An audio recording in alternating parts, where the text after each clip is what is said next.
Big talk में आप सभी का इस्तकबाल है। मैं हूं खुर्शीद रब्बानी और हम हैं श्रीनगर में और बात करेंगे जम्मू कश्मीर की मौजूदा हालात क्या हैं, सियासी हालात क्या हैं, इक़्तिसादी हालात क्या हैं, एजुकेशन जो है वो कहाँ तक पहुंची, यानी एजुकेशन के हालात कैसे हैं, यंगस्टर्स जो है वो कितना तालीम की तरफ तवज्जो दे रहे हैं और बिना पॉलिटिकल लीडरशिप के इस वक्त जम्मू कश्मीर की आवाम क्या कुछ सोचती है।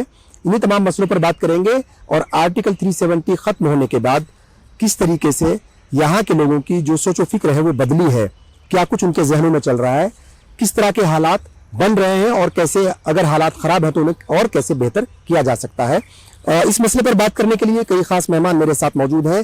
खास तौर से जो नौजवान तबका है कश्मीर का, वैली का, वो इस वक्त मेरे साथ मौजूद है। मैं एक एक करके सबका तारुफ करा दूं। मेरे साथ है आदिल नज़ीर साहब, सोशल एक्टिविस्ट हैं आप, इस्तकबाल है आपका। इनके अलावा हमारे साथ है एडवोकेट तजम्मुल साहब, आप लीडर हैं अपनी पार्टी के, आपका भी इस्तकबाल करते हैं। और इनके अलावा हमारे साथ है नवीद बख्तियार साहब, एडवोकेट और आरटीआई एक्टिविस्ट हैं, आपका भी इस्तकबाल करते हैं। और इन तमाम के अलावा हमारे साथ है आमिर शेख साहब, स्पोक्स पर्सन है यूथ कांग्रेस जम्मू और कश्मीर के। आप सभी का इस्तकबाल है और बात करते हैं कि किस तरीके से आर्टिकल 370 के बाद ये सूबा अब आगे बढ़ रहा है या नहीं बढ़ रहा है, क्योंकि दावे ऐसे किए जाते हैं कि ये आगे बढ़ रहा है, सच्चाई क्या है यही जानने की कोशिश करेंगे। और आदिल नज़ीर साहब, क्या लगता है आपको जो इस वक्त मौजूदा हालात हैं वैली के, खास तौर से कश्मीर के, जम्मू भी उसमें आता है हालांकि, क्या कुछ कहेंगे? चूंकि जो दूर बैठे हैं जम्मू कश्मीर से उनको लगता है कि हालात जो है वो आहिस्ता आहिस्ता पटरी पर आ रहे हैं, सच्चाई क्या है आपसे सुनना चाहेंगे।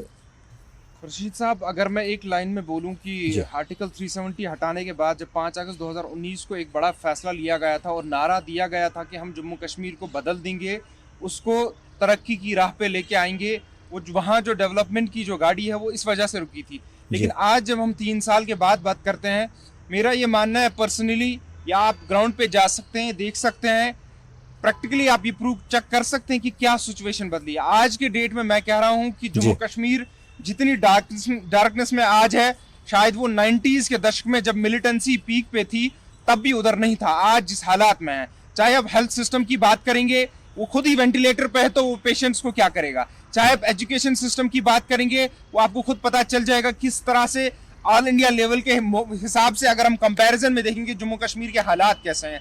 चाहे हम अनएम्प्लॉयमेंट की बात करें, अनएम्प्लॉयमेंट इस वक्त पूरे इंडिया में सेकंड हाईएस्ट रेट पे एट द रेट ऑफ 32.8% पे हाईएस्ट पे है JNK का। इट सिग्निफाइज, ये दिखाता है कि जम्मू कश्मीर के हालात कैसे हैं और बदला क्या है। और उसके अलावा आज आपने देखा होगा पिछले 3 दिन से यहाँ का जो एक बहुत बड़ा तबका है जिसपे मोस्ट ऑफ द, मैं कहूंगा जो लोग यहाँ के डिपेंड है, इकोनॉमी की तो मैं बात नहीं कर रहा हूँ, पूरी डिपेंड है, लेकिन एक बहुत बड़ा लोगों का तबका है, क्योंकि एक तरफ से रोजगार नहीं है, वो उस पे अपना रोजी रोटी वो कमाते थे, दिन अपना निकालते थे, अपने आलो आयाल को, अपने बच्चों को पालते थे, उनको तालीम देते थे, उनको खिलाते थे। वो था यहाँ का फ्रूट का बिजनेस, एप्पल का। लेकिन आज की डेट में आप देखेंगे जितना परेशान एप्पल ग्रोवर्स या बारो जो भी बायर्स वगैरह जो भी हैं, जो आज की डेट में कश्मीर के साथ डील करते हैं, जितने परेशान वो है आज तक हिस्ट्री में कभी नहीं हुए हैं।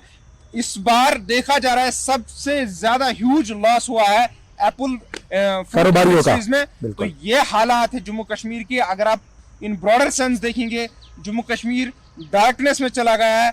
आज जम्मू कश्मीर सबसे ज्यादा सफर कर रहा है, फ्रॉम टॉप टू बॉटम हर एक सफर कर रहा है, गरीब से लेके अमीर तक, बड़े से छोटा, सब हर एक यहाँ सफर कर रहा है। और इसका बहुत बड़ा रीजन यह है कि जम्मू कश्मीर इस वक्त उनके हाथों में है जिनको जम्मू कश्मीर के साथ कोई लेना देना नहीं है, जो यहाँ का दर्द और दुख नहीं समझ सकते हैं। या हम सिंपल तरीके से कह सकते हैं कि जितना दर्द फैमिली एक समझती है उतना कोई बाहर का नहीं समझ सकता है। इसलिए कश्मीर एक फैमिली है, जम्मू कश्मीर एक रियासत जो थी आज फोर्सफुली क्रिएटेड यूनियन टेरिटरी है, ये एक परिवार था। जब परिवार को चलाने वाले बाहर से आएंगे तो ऑब्वियसली वो परिवार का दुख और दर्द, उनके जख्मों को नहीं समझेंगे। तो ये इस वजह से इस वक्त हालात जम्मू कश्मीर के हैं, सबसे बुरे हालात आज की डेट में देखे जा रहे हैं। एक मसला सियासत का भी है और सियासत जो है वो हम देख रहे हैं कि हर रोज नई पार्टी आ जाती है, बहुत सारी नई पार्टियां बनी हैं। और इसी हफ्ते आज़ाद साहब ने भी, गुलाम नबी आज़ाद साहब जो कांग्रेस के कद्दावर लीडर थे, लंबे वक्त से कांग्रेस में थे, शुरू से ही कांग्रेस में थे, यहाँ के चीफ मिनिस्टर भी रहे हैं, मरकज में भी वजीर रहे हैं, कांग्रेस से अलग होकर के पार्टी बना ली उन्होंने अपनी। तो ये जो पॉलिटिकल सिस्टम है ये गड़बड़ा तो जरूर गया है, लेकिन उसके बावजूद भी नई नई पार्टियां अमल में आ रही हैं, नई नई पार्टियां जो है बन रही हैं। इन पॉलिटिकल पार्टी से क्या कुछ उम्मीद आपको लगती है वो करनी चाहिए? किन पॉलिटिकल पार्टीज की बात कर रहे हैं? क्या आप नहीं देख रहे हैं 2014 के बाद कितनी ज्यादा जो political proliferation of political party जो हुई, सिर्फ कश्मीर में हुई? कोई यूथ पार्टी आ रही है, कोई डेमोक्रेटिक पार्टी आ रही है, कभी अपनी पार्टी को क्रिएट किया जा रहा है, कभी पीपल्स कॉन्फ्रेंस को मजबूत किया जा रहा है, और मरकजी सरकार जो है भारतीय जनता पार्टी किस तरीके से कश्मीर में जो सारी पार्टियों को भेज रही है ताकि यहाँ का जो चाहते हैं जो मैंडेट है, जो वोट है, वो डिस्ट्रीब्यूट हो जाए।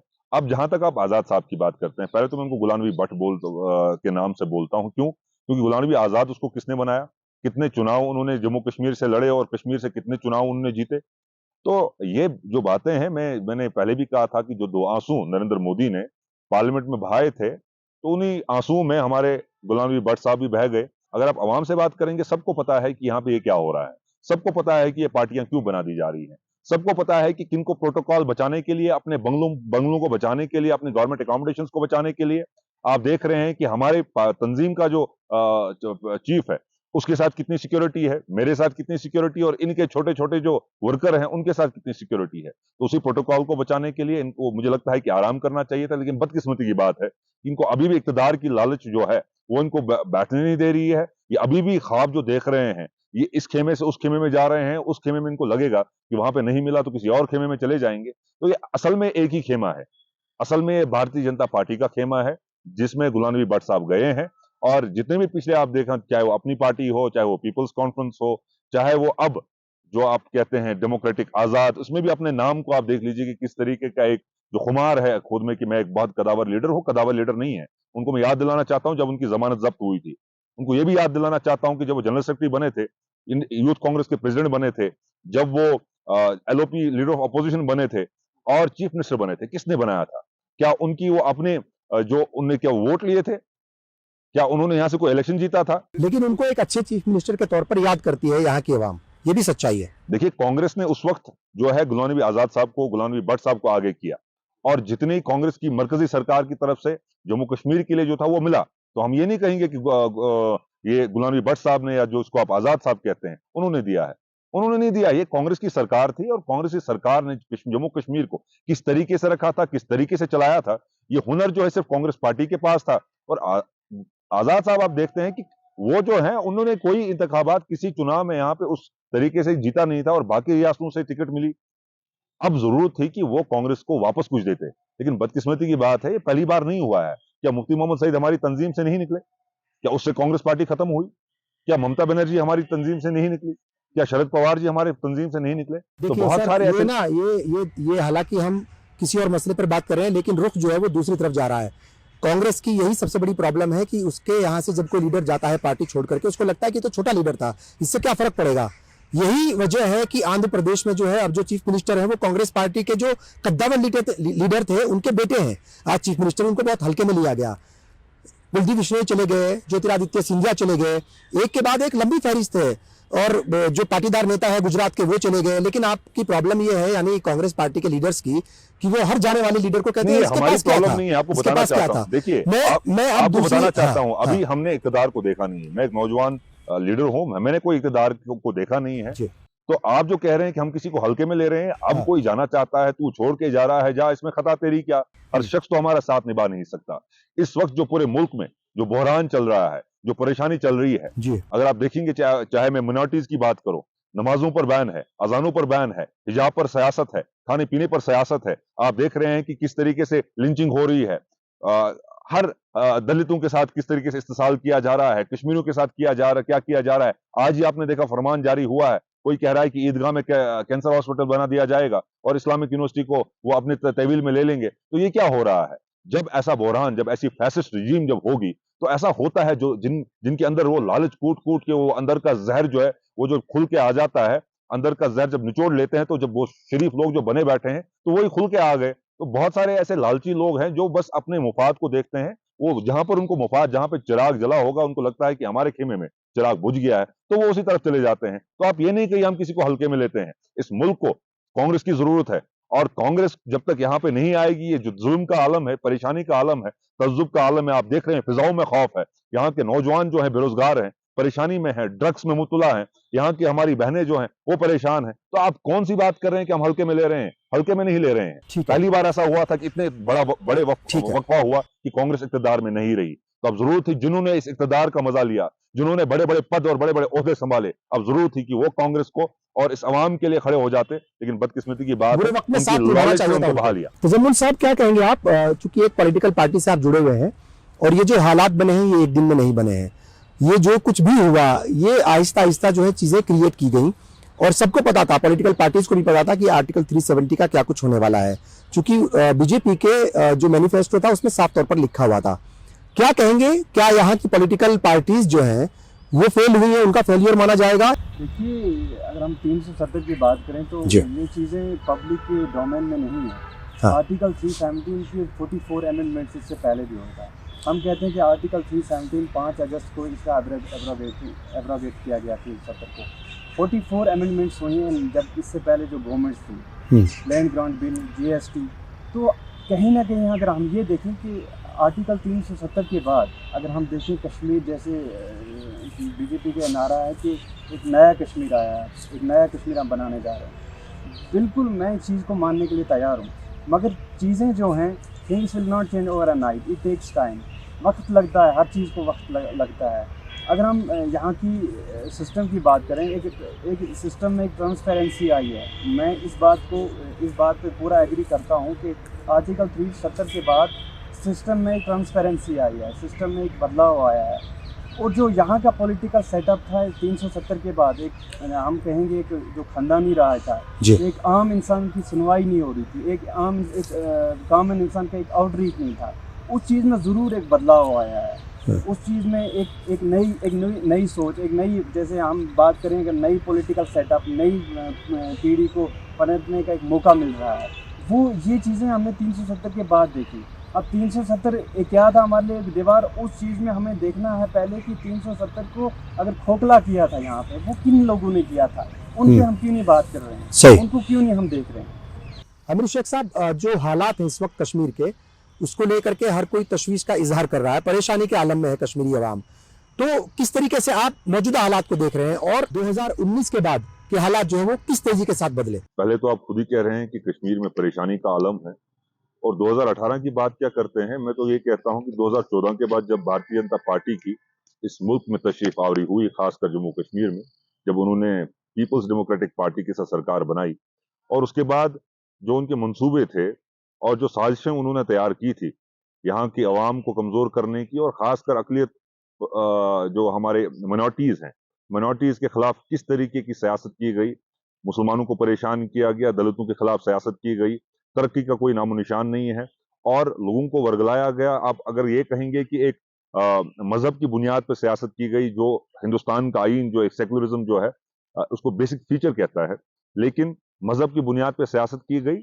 और आप देख रहे हैं कि कश्मीर में आजकल के, अगर आप आज देखेंगे हालात किस तरीके के हैं, कि बार बार एक एक्सपेरिमेंट किया जाता है और यहाँ के लोगों को परेशान किया जाता है। और 370 की बात हुई थी, 370 कहा जाता था कि 370 तरक्की के आड़े आ रहा है, बेरोजगारी पैदा हो रही है, खानदानी राज पैदा हो रहा है। और उसके बाद क्या हुआ?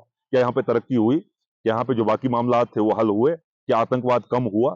कुछ ऐसा हुआ नहीं। लेकिन मैं बार बार कहता हूँ, this is a rhetoric loving government. इस सरकार को कंफ्यूज करना आता है। ये जो बेसिक हमारे जो मुद्दे हैं उससे भटकाने की कोशिश की जाती है और आवाम को कंफ्यूज किया जाता है और उनको बिजी रखा जाता है बाकी मामलात में, जिसकी कोई जरूरत नहीं है। और जो तरक्की के बातें हैं, तरक्की के मामलात, उस पर कोई बात नहीं हो रही है। कश्मीर, जम्मू कश्मीर आप देखेंगे 2014 से पहले बाकी रियासतों से बहुत अच्छा कर रहा था। इकोनॉमी की बात करें, GDP की बात करें, या बाकी जितने भी हमारे इंडिसेस हैं, हम आगे थे। और अब हम देख रहे हैं कि हम पिछड़ रहे हैं, तरक्की के मामलात में पिछड़ रहे हैं। 370 का बड़े बड़े दावे किए गए थे, लेकिन आखिर पे हम देख रहे हैं कि this government actually has failed to deliver.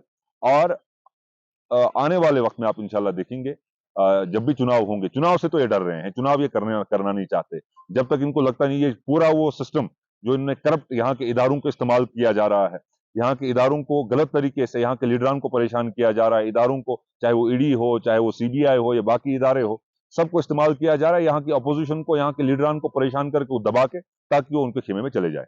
Naveed Bakhtiyar साहब, आप क्या कहेंगे मेरा सवाल ये है कि आर्टिकल 370 जो है वो एक दिन का तो काम है नहीं। बीजेपी का साफ तौर पर यह कहना था कि जब भी वो फुल फ्लैश पावर में आएंगे सबसे पहले के आर्टिकल 370 हटाएंगे। मेरा सवाल यह है कि पॉलिटिकल पार्टीज जो है वो क्या कर रही थी, और उसमें नेशनल पार्टीज भी थी, चाहे कांग्रेस की बात करें या जो स्टेट की मतलब जो स्टेट को चलाने वाली पार्टीज हैं वो भी यहीं पर थी। तो क्या लीडरशिप की जो है आप वो कहेंगे कि भाई उनकी भी कमी रही है, या वो समझ नहीं पाए, भाप नहीं पाए, हर चीज को वो हल्के में लेते रहे, उनको लगा कि नहीं कुछ नहीं होगा, धमकी देते रहे वो बीजेपी को, हिम्मत है तो करके दिखाओ, हिम्मत है तो करके दिखाओ, उन्होंने करके दिखा दिया तो फिर भी कोई कुछ नहीं कर पाया। तो फेलियर जो है आप किसका मानेंगे? क्या मतलब पॉलिटिकल पार्टीज जो है या जो लीडरशिप है जम्मू कश्मीर की वो जिम्मेदार नहीं है? देखिए मुझे पर्सनली मुझे लगता है कि कहीं ना कहीं ये गलती J&K गवर्नमेंट की नहीं या हमारी लीडरशिप की नहीं। जी, ये जो मुझे लगता है कि जो फेल हुआ इस सारे प्रोसेस में हिंदुस्तान के लोग हैं, जो हमें अपना मानते हैं मगर हमारे लिए कभी आवाज़ नहीं उठाते। अगर हिंदुस्तान का पार्लियामेंट बना है तो हिंदुस्तान के लोगों ने वोट दे के बनाया है। वो जो भी लीडरशिप है, MPs है, प्राइम मिनिस्टर है, वो वोट लेके मैक्सिमम जो पार्लियामेंटेरियन है यूपी के हैं, बिहार के हैं, केरल के हैं, पूरे मुल्क के हैं, पूरे हिंदुस्तान के हैं, जम्मू कश्मीर के तो भी वो हैं, एक लद्दाख के भी हैं। अथॉरिटी जो वो लाता है पार्लियामेंट है, वो पीपल ऑफ इंडिया से लाता है। और मैं मानता हूँ कि इस सारे प्रोसेस में है जो हमारे अपने लोग जो हिंदुस्तान की अवाम है वो हार गई कि उन्होंने एक बीजेपी गवर्नमेंट को, बीजेपी को मैंडेट दिया कि आप जी कश्मीर पे ये जुल्म करो। आप उनसे बिना पूछे, उन्हें उनकी राय बिना पूछे, बिना सोच समझे, उनकी राय बिना लिए आप ऐसा कदम लो। तो मुझे लगता है सारे प्रोसेस में हर एक चीज़ में it's the people of India who have failed. दूसरी बात मैं कहूँगा कि बार बार कहा जा रहा है डेवलपमेंट, मुझे समझ नहीं आता कि किस चीज़ को डेवलपमेंट गिनी जाती है। क्या सिर्फ इंफ्रास्ट्रक्चर को डेवलपमेंट है? अस्पताल अच्छा बना वही डेवलपमेंट है? आपने तो हमारी रिप्रेजेंटेशन छीन ली है। 2018 से यहाँ कोई असेंबली नहीं है, हमारा कोई नुमाइंदा नहीं है, हम कानून नहीं ला सकते, हम अपनी आवाज़ नहीं रख सकते, हम कोई पॉलिसी नहीं बना सकते। यहाँ चीफ सेक्रेटरी टूरिस्टर की तरह आके पॉलिसीज बनाता है। SSP आपका जम्मू का, DC आपका जम्मू का, DIVCOM आपका कहीं बाहर का, IG आपका बाहर का। ये सारे टूरिस्टर्स हैं जो यहाँ पे हैं, उनको क्या हमदर्दी होगी हमारे साथ? उनको क्या हमदर्दी होगी किसी कश्मीरी के साथ? हमारे लोगों को गायब भी कर दिया है, हमारी रिप्रेजेंटेशन ख़त्म की है। तो इस चीज़ को आप ये कहते हैं, इस कास्ट पे आप कहते हैं कि हम डेवलपमेंट करेंगे, और क्या डेवलपमेंट किया आपने? आपने कहा 370 जी एक हिंड्रेंस है करप्शन को ख़त्म करने में। आपके दौर में तो सबसे बड़े करप्शन हुए, आपके दौर में SSB का स्कैम निकला, इतने एग्ज़ाम रद्द आपको खुद करने पड़े, और किस बड़े आदमी को आपने पकड़ के सामने किया कि इसने जी करप्शन किया? ACB की रेडें आप दिखाने के लिए रोज़ डालते हैं, पकड़ते किसको हैं आप? पटवारी को। किस SSP को, किस IG को, किस कमिश्नर सेक्रेटरी को आपने पकड़ा आज तक? आदिल नजीर साहब, एक मसला अभी आया था वो है बेरोजगारी का, और बेरोजगारी जो है वो लगातार बढ़ रही है। हरियाणा के बाद जम्मू कश्मीर का जो है वो दूसरा नंबर है। पहले नंबर पे बेरोजगारी में, अनएम्प्लॉयमेंट में हरियाणा है, उसके बाद जम्मू कश्मीर है। क्या लगता है वजह क्या है इसकी, और कौन इसके पीछे है? मतलब कैसे ये सब कुछ हुआ, और इसके साइड इफेक्ट जो है वो क्या क्या होंगे? क्योंकि ड्रग्स एडिक्ट भी जो है वो लगातार बढ़ रहे हैं, तो इसके साइड इफेक्ट जो है कहीं ना कहीं आप जोड़ करके देखेंगे क्या क्या हो रहा है, ये कहाँ कहाँ प्रॉब्लम्स होंगी, और किस तरीके से इससे बाहर निकला जा सकता है। देखिए खुर्शीद साहब, जहाँ तक अनएम्प्लॉयमेंट की बात है, आज तो फिलहाल सेकंड नंबर पे है आफ्टर हरियाणा, लेकिन एक महीने, 2-3 महीने या 1 साल पहले की आप बात करेंगे तो नंबर 1 पे ही था। ये मतलब वही है ना, जब से बीजेपी ने टेक ओवर किया है तब से ये अनएम्प्लॉयमेंट रेट कंटिन्यूसली जारी, ऊपर जारी, इसका ग्राफ बढ़ता ही जा रहा है। तो यहां से आपको समझना चाहिए कि बीजेपी ने बिल्कुल फेल कर गए हैं जम्मू कश्मीर को, ये कुछ भी नहीं बदल पा रहे हैं। अगर आप 2014 से आज तक इख्तियार में बैठे हैं, 3 साल आपकी गवर्नमेंट थी,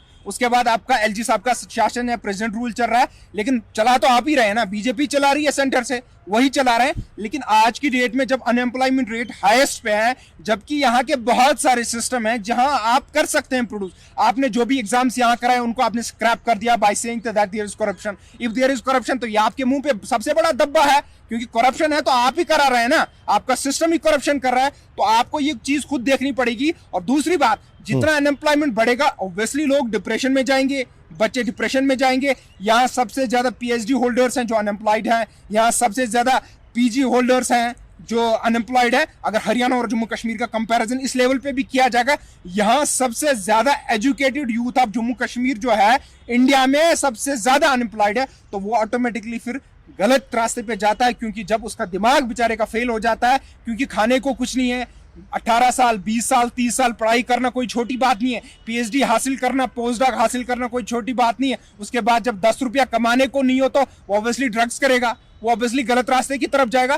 तो आपको ये चीज भी ग्रास रूट से खत्म करनी होगी ना, आपको रूट काज खत्म करना होगा। अनएम्प्लॉयमेंट रेट आपका 32.2% पे आप देखिए कि कितना हाईएस्ट है, हाईएस्ट इन द सेंस आप अगर पॉपुलेशन को भी कंपेयर करेंगे हरियाणा और यहाँ के हिसाब से, फिर तो हरियाणा और यहाँ का भी कोई मेल जोल ही नहीं है। उस हिसाब से अगर हम देखेंगे सबसे ज्यादा वर्स्ट स्टेट में इस वक्त जम्मू कश्मीर है अनएम्प्लॉयमेंट रेट के हिसाब से, क्योंकि बहुत सारे फैक्टर्स को देखा जाता है। अभी जो ये रिपोर्ट आई थी जिसने सेकंड नंबर दिया है, मेरे हिसाब से तो 1 नंबर है, उसके बाद बाकी जो है ना, जो सेकंड नंबर जिसका बनता है 10 गुना आप बढ़ाइए तो उसके बाद उसका सेकंड नंबर बनेगा। अगर आप सीधे डायरेक्ट बाकी फैक्टर्स को कंसिडर करते हैं, centre for monitoring Indian economy जो है उन्होंने दिया है सेकंड नंबर, मैं मानता हूं, लेकिन हकीकत में ये पहला नंबर है और दूसरा नंबर जिसका भी होगा उसकी भी बहुत बड़ी गैप होगी। ये हालात हैं आज जम्मू कश्मीर के। अच्छा, यहाँ पर जितने भी मेहमान हैं सभी ने अपनी बात रखी, और चाहे वो आदिल नजीर साहब हो, एडवोकेट तजम्मुल हो या नवेद बख्तियार साहब हो, सिस्टम को लेकर के सबकी शिकायत है, पॉलिटिकल सिस्टम की भी शिकायत कहीं ना कहीं है, उसका फेलियर रहा है। और मेरा सवाल ये आपसे है आमिर शेख साहब, क्योंकि इस मुल्क में भी और जम्मू कश्मीर का भी देखा जाए तो यहाँ पर भी कमोबेश लंबे वक्त तक जो हुकूमत की है वो आपकी पार्टी ने की है, तो आप मानते हैं कि कहीं ना कहीं कुछ गलतियां की होंगी? अगर कांग्रेस गलतियां नहीं करती तो जिसे आप सजा आज बता रहे हैं तो वो सजा नहीं भुगतनी पड़ती? देखिए, गलतियां किससे नहीं होती है। इतने बड़े मुल्क को चलाने के लिए आपके पास एक हुनर चाहिए। तो कांग्रेस पार्टी ने इस मुल्क को बनाया भी है, चलाया भी है, आजाद भी किया है, सुई से लेकर हवाई जहाज तक, ये कांग्रेस की देन है। और उसके बाद आप कहते हैं कि कुछ गलतियां किससे नहीं होती है। लेकिन जिस तरीके की मौजूदा सरकार आप देख रहे हैं कि अवाम के खिलाफ अपने जाती मुफाद के लिए, अपने दफ्तरों के लिए, अपनी जेब के लिए, अपने बड़े बड़े महलों के लिए, अपने जाती ख्वाबों के लिए वो यहाँ की अवाम को लूट रही है, यहाँ की अवाम का नुकसान कर रही है, यहाँ के हम कहेंगे कि शिनाख्त पर, जम्मू कश्मीर की शिनाख्त पर कुल्हाड़ी चला रही है। तो ये कभी आपने देखा नहीं होगा। ठीक है, गलतियां मैं तस्लीम करता हूं, गलतियां किससे नहीं होती, लेकिन वो कहते हैं कि चमन को सींचने में कुछ पत्तियां जड़ गई होंगी, चमन को सींचने में कुछ पत्तियां जड़ गई होंगी। यही इल्जाम है मुझ पे चमन की बेवफाई का। जिन्होंने रोन डाला इस चमन को अब पांव से, वही दावा कर रहे हैं चमन की रहनुमाई का। तो वही जालिम लोग हैं जो दावा करते हैं कि हम यहाँ के रहनुमाई, यहाँ के रहनुमा नहीं है।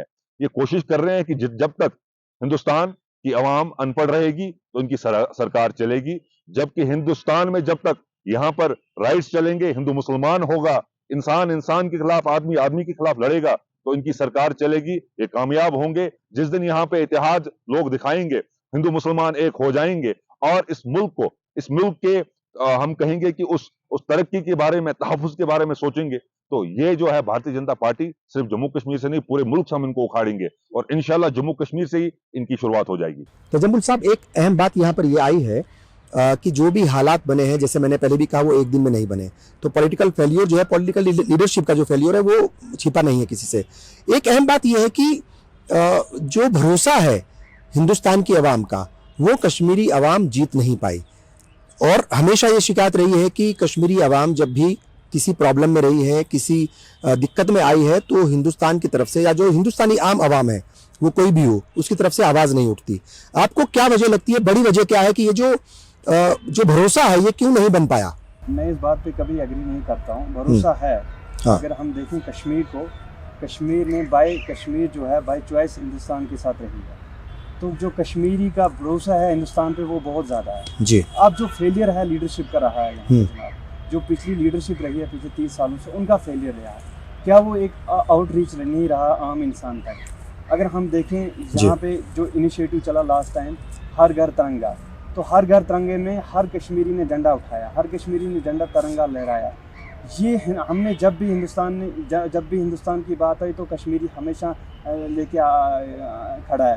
वो आप आर्मी की बात करें, वो आप पुलिस की बात करें, कश्मीरी हमारा हर जगह खड़ा है। मगर हमें देखना चाहिए कि अगर हम एक ब्रिज की तरह अगर कश्मीरी का दिल जीतना है आपको, जैसे मोदी जी ने कहा कि बात बनेगी बोली से। बोली क्या है?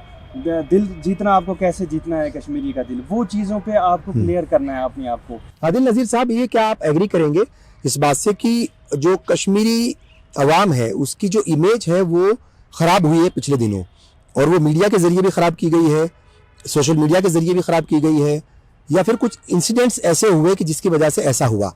पत्थरबाजी के नाम पर जो है वो सबसे पहला नाम अगर किसी का आता है तो वो कश्मीरी यूथ का आता है। सब उसमें इन्वॉल्व नहीं है, कुछ 2-4 लोग होते हैं, 1-8% से भी कम लोग होते हैं शायद, लेकिन एक इमेज बनी है, और शायद यही वजह है कि आम हिंदुस्तानी कश्मीर से वो कनेक्ट नहीं कर पाता। वो घूमने आते हैं यहाँ पर, लेकिन भरोसा जो है वो पूरी तरीके से वो नहीं होता कश्मीरी अवाम के ऊपर, और पत्थरबाज उनको माना जाता है या उनको दिखाया जाता है। क्या लगता है कि इसकी वजह से भी कश्मीर को और कश्मीरी अवाम को नुकसान हुआ है?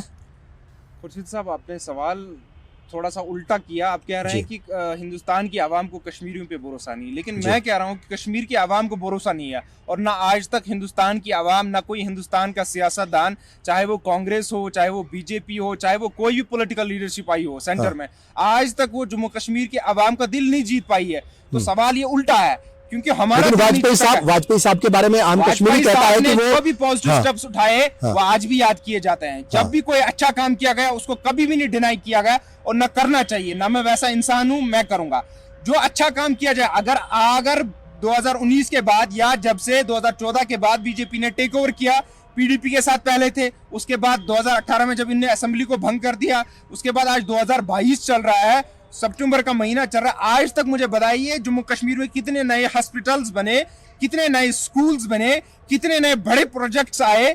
क्या कुछ ऐसा कोई बदलाव यहाँ है जो आप दिखा सकते हैं? आप हर घर तिरंगा, हर घर तिरंगा, मुझे बताइए लोगों ने कहाँ दिल से खुद से जश्न मनाया? मुझे दिखाइए, एक इमेज दिखाइए। अभी तजम्मुल साहब ने बात की हर कश्मीरी, मुझे नहीं लगता हर कश्मीरी ने की, किसी पॉलिटिकल पार्टी ने की होगी, किसी पॉलिटिकल बंदे ने की होगी। लेकिन झंडा उठाने में क्या है भाई? तिरंगा उठाने में नहीं है। मैं कह रहा हूँ, वही तो कह रहा हूँ, मैं कह रहा हूँ जो गैप है ना, दिल का गैप है।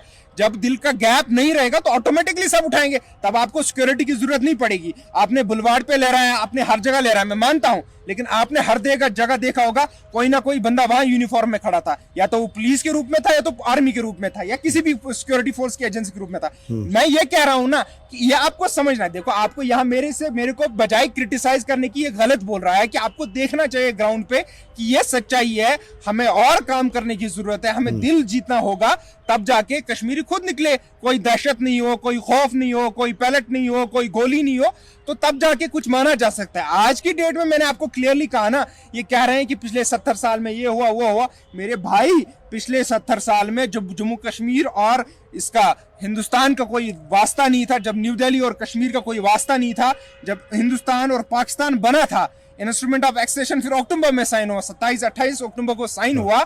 उसके बाद एक जब कनेक्शन जुड़ा गया, कहा गया 3 चीजें हमारे पास आएगी, 4 चीजें हमारे पास आएगी, इसके अलावा हमारे पास कुछ नहीं रहेगा। बाकी जब चाहे आपको अपना हक दिया जाएगा, आपके मन के मुताबिक दिया जाएगा। ये बातें लिखी गई, हिंदुस्तान में भी लिखी गई, यूएन में भी लिखी गई, पूरी दुनिया में लिखी गई। लेकिन उसके बाद आपने 1953 में हमें वो भी 54 में वो भी छीना, फिर आर्टिकल 370-57 तक आपने लाया, उसको इंप्लीमेंट किया। आर्टिकल 370 में भी आपने कहा कि ये आपको bill kind of full autonomy की तरफ रहेगा। आर्टिकल 370 आपका एक अलग सिस्टम ही रहेगा, हमारा वही 4 चीजों पे नजर रहेगी थ्रू, लेकिन कॉन्स्टिट्यूशन एक ब्रिज बना था आर्टिकल 370। लेकिन आज की डेट में आप देखेंगे 70 साल इन्होंने लिए, बीजेपी ने, आरएसएस ने 70 साल लिए, और 70 साल के भी उस ब्रिज को खत्म किया। अब आप क्या ढूंढ रहे हैं, अब आप क्या बता रहे हैं? देखिए, मैं रियलिटी आपको बताता हूं, आप जाके ग्राउंड पे चेक कीजिए। मैं कहता हूं पूरे हिंदुस्तान की मीडिया को, हिंदुस्तान की आवाम को, रिसर्चर्स को कहता हूं कि आप आइए रिसर्च कीजिए। आप इन का बकवास मत सुनिए, जो आप टीवी पे बकवास सुनते हैं या कुछ लोगों का बकवास सुनते हैं। पॉलिटिकल लीडर्स को नहीं पूछना चाहिए, आप ग्राउंड पे जाइए, लोकल लोगों से पूछिए, स्टूडेंट्स से पूछिए, आप हॉस्टल्स में जाइए, वहाँ पेशेंट से पूछिए, आप हर जगह जाइए, आपको हकीकत पता चलेगी कि जम्मू कश्मीर कितनी डार्कनेस में है और कितना गुस्सा जम्मू कश्मीर के लोगों के दिल में है। आप यहाँ हमारे रिलीजियस क्लर्क्स जो है, रिलीजियस हेड्स हैं, चाहे वो जमात इस्लामी के हेड हो, चाहे वो अहले हदीस जमात के हेड हो, चाहे वो बरेलवी जमात के हेड हो, चाहे वो तबलीगी जमात के हेड हो, वो आज सब पीएसए के अंदर है। आप क्या ढूंढ रहे हैं कश्मीर में, मुझे बताइए ना। जब आप वो लोग जो लोग सही रास्ता दिखाते हैं लोगों को, जो लोगों को ड्रग से बाहर निकालते हैं, गलत रास्ते से सही रास्ते पे लेके आते हैं, जिनको लोग लाखों में मानते हैं, आप उनको रातों रात उठा के कोट बलवाल भेजते हैं, पीएसए लगाते हैं और कहते हैं कश्मीर हमारा अपना है, हम दर्द को खत्म कर देंगे, हम 70 साल का जो ये टेंशन था इसको खत्म कर देंगे। भाई साहब आप गलत बता रहे हैं और गलत सोच रहे हैं। आपको बदलना होगा, आपको अपनी प्रोसेस। मैं नहीं कह रहा हूं आपको, मैंने कभी कॉन्स्टिट्यूशन के बाहर बात नहीं की, मैंने कभी डेमोक्रेटिक सेटअप के बाहर बात नहीं की, मैंने कभी लॉ के बाहर बात नहीं की। What I am speaking it has been guaranteed, by the constitution of me, by the constitution of India. Under article 19A मुझे मिला है ये राइट बोलने का। मैं बोलता हूं, एक्सप्रेस करता हूं अपने आप को और सच्चाई, कोई कॉन्स्टिट्यूशन के बाहर नहीं बोलता हूं। मैं कहता हूं जो आपने वादे किए थे उन वादों को पूरा कीजिए। अगर आप पूरा नहीं कर पाते लेकिन कम से कम कुछ तो कीजिए। कश्मीर की आवाम का दर्द तो समझिए ना, हर एक परेशान है। मैं अभी प्रेजेंटली एक मिसाल दूंगा, उसके बाद आप कंटिन्यू कीजिए। एक मिसाल, अभी इस वक्त मैं हॉस्पिटल से इधर आया हूँ, मैं आता नहीं लेकिन ये बात कहने के लिए मैं आया हूँ। मेरी कजन सिस्टर वहाँ एडमिट है, वेंटिलेटर पे है, लेकिन इतना फेलियर है यहाँ के हेल्थ सिस्टम का। एक तो इतने उधर से फोन करके इधर से फोन करके तब जाके हमारे पेशेंट को थोड़ा बहुत केयर मिलता है। देखिए अगर आप अच्छा कोई काम करेंगे मैं उस डॉक्टर को अप्रिशिएट करूंगा, उसको मिठाई भी खिलाऊंगा, लेकिन जब आपको सिस्टम ही नहीं है, आप इमेजिन नहीं कर सकते एक आईसीयू वार्ड में जहाँ 6 पेशेंट वेंटिलेटर पे है जिनकी जान कभी भी जा सकती है, वहां नाइट को एक स्टूडेंट होता है, वहां दिन में एक कंसल्टेंट, वो भी बड़ी मुश्किल से। वो डॉक्टर्स तो सब यही गई है ना, जो डॉक्टर्स हैं तो उसकी बड़ी तादाद ये नहीं है ना। हाँ। आप इससे पहले कम से कम उनको केयर करना चाहिए। तो डॉक्टर्स तब तक क्या केयर, भाई एलजी साहब तो आकर के हॉस्पिटल में बैठेंगे नहीं, या कोई या कोई जो है दिल्ली से आएगा नहीं। मैंने डॉक्टर्स को नहीं बोला कि वो डॉक्टर्स वहां है, डॉक्टर्स जब कम है, जब वहां सीनियर रेजिडेंट्स इसमें 10 होंगे, इस डिपार्टमेंट में 10 होंगे तो नाइट लग सकती है हर एक की। एक पूरा जब एक ही है 2 ही है तो क्या करेंगे वो? अगर डॉक्टर 10 ही है, 100 की कैपेसिटी चाहिए, 100 जरूरत है तो 10 क्या करेंगे उस जगह पे? आपको 10 की आज तक मुझे बताइए ना, क्या मजाक कर रहे हैं इस आवाम के साथ? आज तक किडनी ट्रांसप्लांट जम्मू कश्मीर के अंदर नहीं हो रहा है। 2014 में जब आपने टेक ओवर किया, 2014 के बाद मुझे बताइए आपने क्या किया? आज जिन स्कूल्स को आप इनॉग्रेट करते हैं वो कांग्रेस की देन है। आप मुझे बताइए बीजेपी लाया क्या है इधर, बीजेपी ने दिया क्या इस आवाम को? आमिर शेख साहब, मेरा सवाल अब आपसे आखिरी ये है कि जो हालात हैं जम्मू कश्मीर के, आवाम कहती है कि परेशानी है और हुकूमत अपने दावे करती है कि हम बहुत कुछ कर रहे हैं, तो उनकी करनी में और कथनी में ऐसा कहा जा रहा है कि वो फर्क है, डिलीवर नहीं हो पा रहा है, जमीन पर नहीं दिख रहा है, जमीनी हकीकत कुछ और है। क्या कुछ करना चाहिए और आप लोगों की क्या जिम्मेदारी है जो पॉलिटिकल सिस्टम चलाते हैं, पॉलिटिकल पार्टीज के जो रहनुमा है अलग अलग, उनकी क्या जिम्मेदारी है? किस जानिब जो है आप काम करेंगे, कैसे काम करेंगे? देखिए, जिम्मेदारी हर तंजीम की, हर फर्द की, हर उस सियासतदान की है, लेकिन जब आप अपनी जिम्मेदारी को नहीं समझ सकते हैं तो आप झूठ पर झूठ बोल रहे हैं, अवाम को धोखा देने की और बहकाने की कोशिश करते हैं, तब तक कुछ होने वाला है नहीं। सबसे पहली बात मैं ये कहूंगा कि जो दावे किए गए थे, हम नौजवानों की बात करेंगे तो नौजवान 65% यहाँ पर अगर हम देखें तो नौजवानों की तादाद है, लेकिन उन नौजवानों के लिए क्या किया गया? बेरोजगारी का चरण देख, बेरोजगारी किस लेवल पर चली गई है। सेकंड नंबर पर पूरे हिंदुस्तान में जम्मू कश्मीर बेरोजगारी में है। उसके बाद तरक्की की बात हुई, जितने भी प्रोजेक्ट्स यहाँ पर इनॉग्रेट किए गए वो यूपीए के दौर के शुरू हुए थे, तो वो उसका रिबन ये काट रहे हैं। तो इन्होंने खुद क्या किया? खुद इन्होंने कुछ नहीं किया, क्योंकि ये समझ नहीं पा रहे हैं आखिर करना ये आप देख करना क्या है, मैं वही पूछ रहा हूं, करना क्या चाहिए? एक्सपेरिमेंट कर रहे हैं, करना क्या क्या चाहिए? यहाँ के नौजवानों को मजबूत करने की जरूरत है, रोजगार फराहम करने की जरूरत है। ये जो बस दावे कर रहे हैं और बड़ी बड़ी बातें कर रहे हैं, और यहाँ पे हिंदू मुस्लिम जो हो रहा है, मजहब की बुनियाद पर सियासत करना बंद कीजिए। यहाँ के नौजवानों के लिए रोजगार दीजिए। यहाँ पे तरक्की की बात हो रही है, तरक्की में हम पीछे हैं, रोजगार में हम पीछे हैं, हर मामले में हम पीछे हैं। तो अगर ये सरकार अच्छा करती तो हम तंजीम से वो हम नहीं देखेंगे कि सियासत हर चीज पे की जाए। अगर यहाँ की आवाम को राहत मिल गई होती तो राहत नहीं मिली। आप देख रहे हैं कि हमारे इदारों की हालत क्या हुई है, अफसरशाही चल रही है। और सबसे जो जरूरी बात है मैं आपके सामने रखना चाहता हूं, आप कहते हैं सबसे पहली बात क्या है, तो सबसे पहली बात है तो जमहूरियत को बहाल किया जाए, पहली बात। दूसरी बात, 370 पे जो हमारे पास हुकूक थे, हाल ही में आपने देखा महाराजा हरि सिंह का जो जन्मदिन हुआ था, और हमने उस पर एक छुट्टी, सरकार ने बहुत पहले से डिमांड थी कि छुट्टी मिले तो उनने दे दी। क्या महाराजा हरि सिंह ने यहाँ पर जो हमारे स्टेटस था, क्या उन्होंने ये पूरी रियासत के लिए स्टेट सब्जेक्ट नहीं दिया था यहाँ के लोगों के लिए? उसको भी दे दीजिए। क्या 370 भी उनकी देन नहीं थी कांग्रेस की? उसको भी दे दीजिए।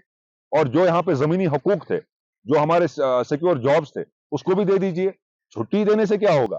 तो जो उन्होंने हमको दिया था वही दे दीजिए। जो रियासत हमारे पास थी, उस रियासत का दर्जा हमारे पास नहीं है, हमको यूटी बना दिया गया। और यूटी में हमारे पास इलेक्शंस नहीं हो रहे हैं, जमहूरियत नहीं है, राइट्स नहीं है। जब आपके पास हकूक नहीं है तो आप तरक्की कहां से ढूंढोगे? जब जहन परेशान है तो आपकी सड़कें क्या करेंगी? सड़कें तो ऐसे भी नहीं है। तो जरूरत है कि पहले पॉलिटिकल निजाम को, सियासी निजाम को बहाल किया जाए, उसके बाद तरक्की उसके बाद आएगी। जब आप देख रहे हैं कि यहाँ के लीडरों को परेशान किया जा रहा है, अफसरशाही, लॉकडाउन में आपने देखा किस तरीके से अफसर यहाँ पर बादशाह की तरह यहाँ पे फरमान जारी कर रहे थे और गरीब की आवाज सुनवाई को नहीं हो रही थी। तो यही है कि सबसे पहले यहाँ चुनाव हो, और चुनाव के बाद आप भी देखेंगे कि उनका यहाँ खाता खुलेगा नहीं। वो इसी चीज से परेशान है, इसलिए वो बार बार एक्सपेरिमेंट, बार बार एक नया एक मंसूबा लेकर आते हैं जिसमें वो नाकामयाब हो रहे हैं, और उसके बाद फिर से एक नया मामला और नई साजिश हो रही है। बिल्कुल, बहुत सारे मसलों पर हमने बात की, हर एक जो प्रॉब्लम है उसको डिस्कस किया। अब ये जो प्रॉब्लम्स हैं या कश्मीरी अवाम की जो इमेज है या कश्मीर की जो इमेज खराब करने की कोशिश की गई है मीडिया के जरिए, इसमें कोई शक नहीं है कि बहुत सारी बहस हुई है, बहुत सारी बात हुई है और बहुत सारे गलत जो है वो नज़ारे यहाँ के दिखाए गए हैं, कोशिश की गई है वैसी। तो इन तमाम हालात से कैसे निपटा जाए, कैसे हालात को बेहतर बनाया जाए, हुकूमत क्या करे, समाज क्या करे, पॉलिटिकल पार्टीज जो है या पॉलिटिकल सिस्टम है वो क्या करे, किसकी क्या जिम्मेदारी है वो उसको कैसे निभाए। और आदिल नजीर साहब आपके पास ही आएंगे, क्या लगता है आपको, हालात जाहिर तौर पर एक दिन में खराब नहीं हुए तो एक दिन में बेहतर भी नहीं होंगे, वक्त लगेगा, तो कैसे सबको अलग अलग लेवल पर क्या काम करने चाहिए जिससे जो है ये शिकायतें भी दूर हों, और खासतौर से इमेज का बड़ा एक मसला है, ठीक है साहब, वो इमेज ना इधर ठीक है ना उधर ठीक है, तो कैसे इन हालात से पार पाई जाए, क्या कुछ रास्ते हो सकते हैं? देखिए, हालातों से बाहर निकलने का एक ही रास्ता है, वो ये है कि मैं भी गोलीबारी पे भरोसा नहीं करता हूँ, ना मैं विश्वास रखता हूँ, मैं भी बातचीत पे ही विश्वास रखता हूँ। लेकिन मैं बार बार ये कहता हूँ कि सबसे पहले गवर्नमेंट ऑफ इंडिया को विदाउट मेकिंग एनीवन पार्टी, ना तो पॉलिटिकल पार्टीज को पार्टी मानो आप, ना तो पाकिस्तान को आप पार्टी मानो, पहले आप जम्मू कश्मीर की आवाम को पार्टी मानो, खासकर कश्मीरी युवा को पार्टी मानो। कश्मीरी युवा के पास जाओ, एक एक के पास जाओ, उसका दर्द और दुख समझो, सुनो और उस पर मरहम लगाने की कोशिश करो, उसको उस दर्द से, दुख से बाहर निकालने की कोशिश करो। This is the only way कि जिससे आगे बढ़ा जा सकता है। लेकिन बजाय ये करने के आप पीएसए लाते हैं, आप यूएपीए लाते हैं, आप करप्शन लाते हैं, आप यहाँ एग्जाम 3 साल मेहनत कराते हैं बच्चे को, चौथे साल उसका एग्जाम कैंसिल कर देते हैं, भाई करप्शन हो गया। भाई आप सो रहे थे क्या? आपका कहाँ सिस्टम था? आपका एडमिनिस्ट्रेशन कहाँ था? आप तनख्वाह किस चीज की दे रहे हैं लोगों को? मुझे वही समझ नहीं आ रहा है ना कि ये सरकार खुद ही एक तरफ से बोल रही है कि हम ऐसा कर रहे हैं, खुद ही दूसरी तरफ से प्रूव कर रही है कि हम गलत कर रहे हैं। तो इसीलिए इन चीजों को बदला एक ही चीज से जा सकता है, वो है जम्मू कश्मीर के आवाम के साथ बातचीत की जाए, युवा के साथ। देखिए क्यों मैं कह रहा हूँ युवा के साथ, मैं एक पॉलिटिकल एक्टिविस्ट हूँ, सोशल एक्टिविस्ट हूँ, ह्यूमन राइट्स एक्टिविस्ट हूँ, मुझे भी साइड में छोड़ दीजिए, मैं भी इंटरेस्ट के साथ कोई बात बोल सकता हूँ। पॉलिटिकल पार्टीज भी ऑब्वियसली इंटरेस्ट के साथ ही बात बोलती हैं, उनका इंटरेस्ट वोट होता है, हुकूमत में आना होता है। और बहुत सारे लोग होते हैं जिनको पैरों पीछे से पैसा मिलता है, वो अपने इंटरेस्ट के लिए बात करते हैं। लेकिन इसीलिए तो मैं कहता हूं आप आइए, आम इंसान के पास जाइए, आम नागरिक के पास जाइए, एक स्टूडेंट के पास जाइए, एक बेरोजगार नौजवान के पास जाइए, एक पीएचडी होल्डर के पास जाइए, आपको खुद हकीकत पता चलेगी। और आपको फिर जब आप कहते हैं ना पॉलिसी मेकिंग में एक सिंपलेस्ट चीज है कि आप प्रॉब्लम को आइडेंटिफाई कीजिए। प्रॉब्लम यही है कि आप दिलों को नहीं जोड़ पाए, क्योंकि दिल दूर है तो आप कुछ भी कर ले कुछ नहीं बदलने वाला। दिल को जोड़ेंगे, जो दिल में इधर से दर्द है, जो आपको ये मानता है कि इसने हमेशा मुझे धोखा दिया, इसने हमेशा से मुझे लूटा है, जो कुछ मेरे पास था वो इसने मुझसे लूटा है, तो वो दिल में अंदर बैठा है, उसको बाहर कैसे निकाला जा सकता है? वो पॉलिसी मेकिंग के थ्रू आराम से, फिर ना वो कहते हैं ना बेस्ट पॉलिसी को चूज किया जाता है एक रैशनल तरीके से, तब जाके मसले का कुछ हल निकाला जा सकता है। लेकिन जब आप ऑब्वियसली आएंगे नहीं, बात नहीं करेंगे, आपने पेरोल पे बंदूक को रखा है, वो आपको झूठ बोलते हैं, आप टीवी पे मीडिया वालों से कुछ बुलवाते हैं, आप वहाँ कुछ इमेज क्रिएट करते हैं। अदरवाइज हमें कभी भी कश्मीरी आवाम ने हिंदुस्तान की आवाम को गालियाँ नहीं दी है, वो आवाम से मोहब्बत करते हैं। आप वो टूरिस्ट से पूछ सकते हैं कितना मोहब्बत करते हैं। लेकिन ऑब्वियसली कुछ एक ऐसा तबका है वहाँ जिनको ये बताया जाता है कि वहाँ, क्योंकि हाँ ये बात मैंने शुरू में भी कही थी, जो भी टूरिस्ट यहाँ आता है वो मुल्क के किसी भी हिस्से से आया हो, वो जब यहाँ से वापस जाता है वो तारीफ करता हुआ जाता है। वो कहता है कि कश्मीरियों से बेहतर जो है वो मेहमान नवाज कोई नहीं है। कश्मीरी आवाम की मेहमान नवाजी के सब जो है वो एक तरीके से मुरीद हो जाते हैं या वो बहुत मुतासिर होते हैं उससे, लेकिन फिर वही आवाम के जहन में बिठाया जाता है कि पत्थरबाजी ये कौम है। तो ये क्या कुछ रास्ते हो सकते हैं, आवाम जो है यानी कश्मीरी आवाम, वो उसको क्या कुछ रास्ते इख्तियार करने चाहिए? साहब देखिए, आज की डेट में ये एक बड़ा नारा दिया जा रहा है, बदलता हुआ जम्मू कश्मीर। अभी बड़े कॉन्क्लेव चलाए गए, 5 अगस्त को बड़ा जश्न मनाया गया, 15 अगस्त को बड़ा जश्न मनाया गया। कश्मीर के हवाले से आज़ादी का जश्न मनाना लाजिम है, वो मनाए, उसमें कोई इशू नहीं है। बट कुछ दिखाई गई चीजें और कहा गया ये कि पत्थरबाजी नहीं हो रही है। भाई साहब नवीद बख्तियार साहब क्या कहेंगे आखिर में, क्या लगता है आपको कौन कौन से रास्ते जो है वो इख्तियार करने चाहिए? और ये जो मैसेज है ये सभी के लिए है, आपकी तरफ से होगा, वो हुकूमत के लिए भी होगा, एलजी साहब के लिए भी होगा, सिस्टम के लिए भी होगा, पॉलिटिकल पार्टीज के लिए भी होगा और आम आवाम के लिए भी। तो जो बेसिक आइडिया था हमारे कॉन्स्टिट्यूशन का या जो ब्यूटीफुल आइडिया है इंडिया का, वो क्या है? यूनिटी इन डाइवर्सिटी, जिसपे जो मेन इंडिया है वो अभी तक टिका है। इसमें आपने के पास तमिलियंस हैं, आपके पास नागालैंड वाले हैं, आपके पास अलग अलग कल्चर के लोग हैं, रिच डाइवर्सिटी है इंडिया में। तो हम क्यों नहीं एक्सेप्ट करते हैं कि कश्मीरी भी एक किस्म की डाइवर्सिटी है, इनके भी अपने एस्पिरेशन हो सकते हैं, इनके भी अपनी कुछ डिमांड्स हो सकते हैं।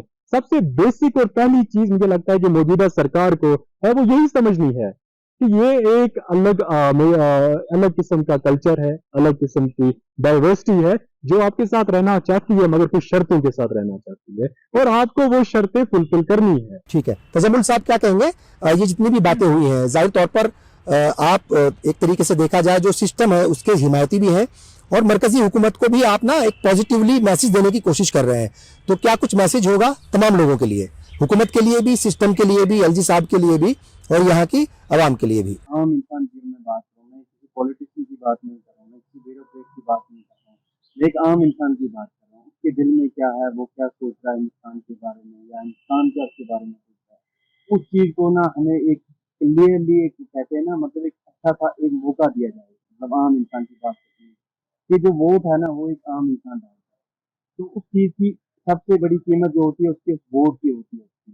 अगर हम देखें कि हिंदुस्तान की जो इलेक्टोरल डेमोक्रेसी जो सेटअप है, मतलब वो सबसे ज़्यादा, अगर हम बात करें कश्मीर में जो वोटिंग परसेंटेज होती है वो सबसे ज़्यादा होती है। तो ये जाहिर सी बात है कि हम कश्मीर के जो लोग हैं, एक यकीन है हमें इस अपने अपने इस आइन पे। तो उस चीज़ पे हमें कैसे कश्मीरी का दिल जीतना है, वो चीज़ें हमें देखनी है। दूसरी बात यही, अगर हम अजीज सरकार की बात करें, मैं अप्रिशिएट करता हूँ अजीज सरकार को कि वो अजीज साहब बहुत सिंसियर हैं, बहुत the people of Jammu Kashmir. जैसे उन्होंने JKSSB के जो क्रैक किए एग्जाम्स किए, उनको लगा कि घपला हुआ है तो एग्जाम क्रैक किए, तो बहुत सारे बच्चों का फ्यूचर बच गया उसमें। वो बच्चे जो डिजर्व करते थे अब वो उसमें इन हो जाएंगे। ऐसी ऐसी चीज़ें, ऐसे ऐसे रिजल्ट, या ग्रीवेंस सेल की हम बात करें, जिस आप हर हफ्ते ग्रीवेंस सेल लेते हैं, ये चीज़ें नई चीज़ें हैं हम युवा के लिए, हम आम इंसान के लिए कश्मीर में। ये एक आम इंसान की बात है, ये एक उस इंसान की बात है जिसकी जो वॉइसलेस था, जिसकी बात कोई सुन नहीं रहा था। ये हमें इस चीज़ को अप्रिशिएट करना है। मैंने पहले भी कहा कि जो चीज़ सही होगी उसको हम सही कहेंगे, क्योंकि कश्मीर में एक चीज़ है, जो चीज़ हमें सही लगे, जो चीज़ सही होगी हम उसको सही बोलेंगे। कश्मीरी ने कभी भी झूठ का साथ नहीं दिया, कश्मीरी ने हमेशा सच कहा है, प्यार मोहब्बत से रहा है, कश्मीरी रहा है। प्यार मोहब्बत, love is the solution of all problem. अगर कश्मीरी का दिल जीतना तो प्यार से जीतना है, डंडे से नहीं होगा, वो प्यार से होगा। चलिए, बहुत बहुत शुक्रिया, बहुत बहुत शुक्रिया। तमाम मसलों पर बात हुई है और जो कश्मीरी अवाम है इनका साफ तौर पर यह कहना है कि इनके साथ इंसाफ होना चाहिए और इंसाफ हर लेवल पर होना चाहिए। बातें ना हो, काम भी हो, कुछ डिलीवर भी किया जाए। वक्त आ गया है डिलीवर करने का और वो दिल से करना पड़ेगा, हुकूमतों को बड़ा दिल करना पड़ेगा। आपने प्रोग्राम देखा, बहुत बहुत शुक्रिया, आदाब।